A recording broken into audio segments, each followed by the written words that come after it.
তোমার সাথে আমার কিছু কথা ছিল। হ্যাঁ বলো। দেখো, আমি তোমার এক্সপেকটেশনসগুলো কখনোই পূরণ করতে পারবো না। না তো আমার গাড়ি আছে, আর না ফ্লাইট বুকিং দেওয়ার মতো টাকা।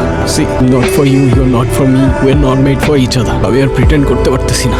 দেখো, এই ভালো থাকার অভিনয়গুলো আমি আর করতে পারতেছি না। আর বিয়ের পরে ব্রেকআপ না ডিভোর্স হয়, আমাদের এই বিয়েটা করা উচিত হবে না।